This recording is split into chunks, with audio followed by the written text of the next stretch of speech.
want to talk about some issues that emerged over this past week right here on KT and Weekend Prime, and many Kenyans questioning the manner in which some of the decisions were made by the presidency. And today we're joined by Kennedy Kihara, who's a Principal Administrative Secretary in the Office of the President. Thanks for joining us today, this Sunday evening. We're very happy to have you. So we will start with the issue of the Tanoi Tribunal, which many Kenyans were not clear as to what the president is now being called is a flip-flopping president.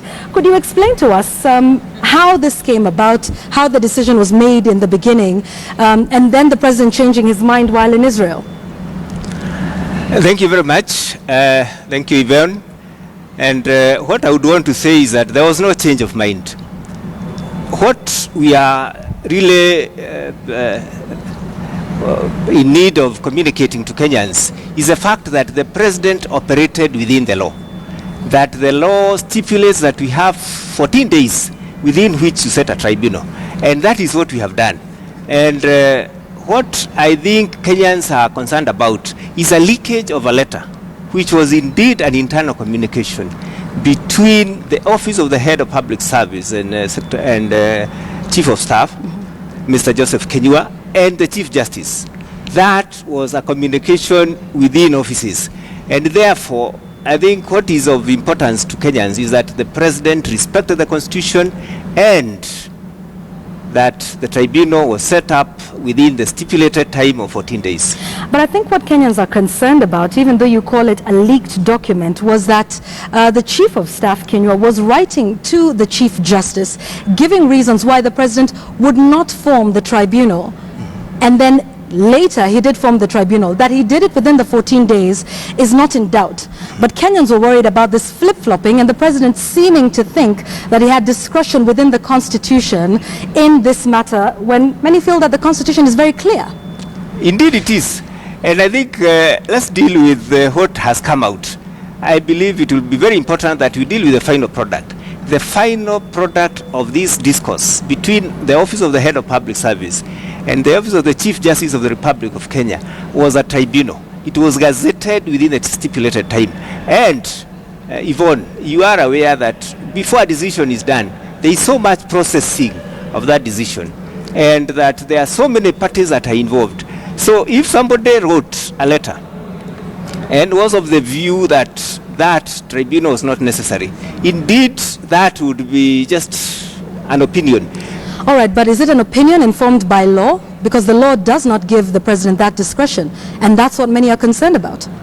Not really. I wouldn't say that it's an opinion founded on law. What I'm saying is that there is consultation among and between government departments, and therefore, if there was a letter, and I would want at this point to seriously stress that when we want to communicate with the media, we issue a press statement. If a letter between me and my deputy or me and the next door officer comes out to the media, it has nothing to do with the media. It has nothing indeed to do with the public.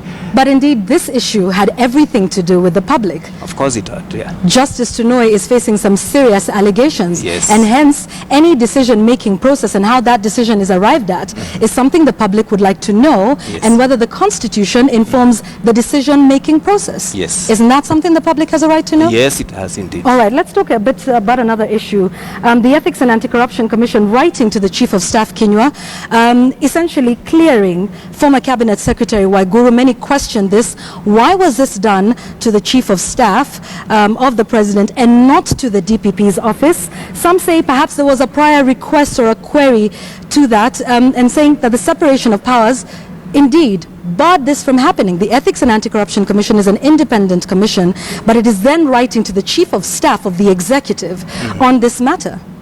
Yes, I want to reiterate that Ethics and Anti-Corruption Commission is a Chapter 15 commission. It is independent, and it doesn't take any instructions from anybody. Indeed, nobody can tell them who to investigate, how to investigate, unless you are reporting as a good Kenyan. And if they choose to write to the Head of Public Service, I think the best placed person to answer that would be the Chief Executive of Ethics and Anti-Corruption. But the person they are supposed to advise and the person they are supposed to write to which is also another creature of the Constitution, is also the DPP. So if there was that letter, because I haven't seen it myself. You have not seen this letter? No, I haven't seen it. So you are not clear that this letter was written by the Ethics and Anti-Corruption Commission, by Halake Wako, who is the CEO of that, to Kenya. Is it your statement here today on national television that you have not seen this letter? No, we haven't seen it. Does that concern you, that working in the office of the president and a letter is written to your boss and you have not seen it? Why should I? Well, what I can say is that the Ethics and Anti-Corruption Commission is a public office. And in the course of their work, they may want to communicate certain information to the office of the president. Why would they, though? Because there's independence of that. It would seem that they were answering. In your view, should the Ethics and Anti-Corruption Commission be writing to the Chief of Staff, informing them of the clearance of an individual? Is that procedural, constitutional even? It depends on the issue. Because this is a situation where the person in question was a cabinet secretary.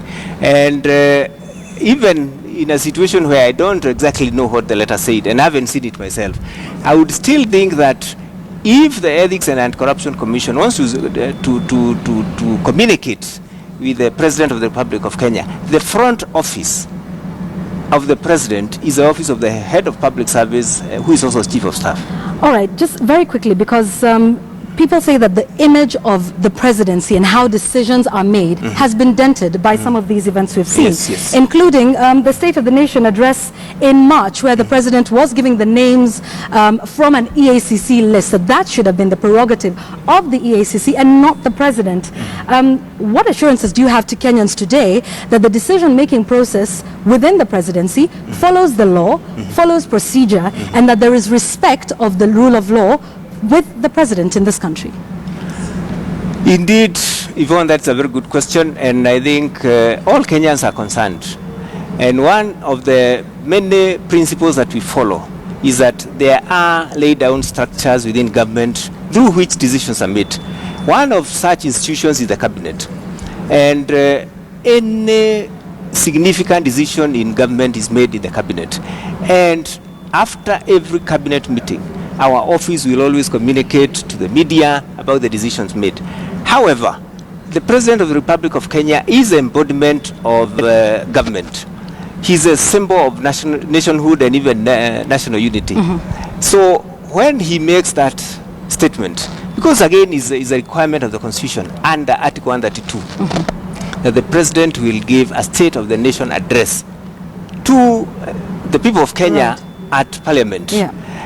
Within that principles of Parliament, I think there is a convergence, because he will be addressing Parliament, by extension he will be addressing Kenyans, and even all the other arms of government, including ourselves, will be invited.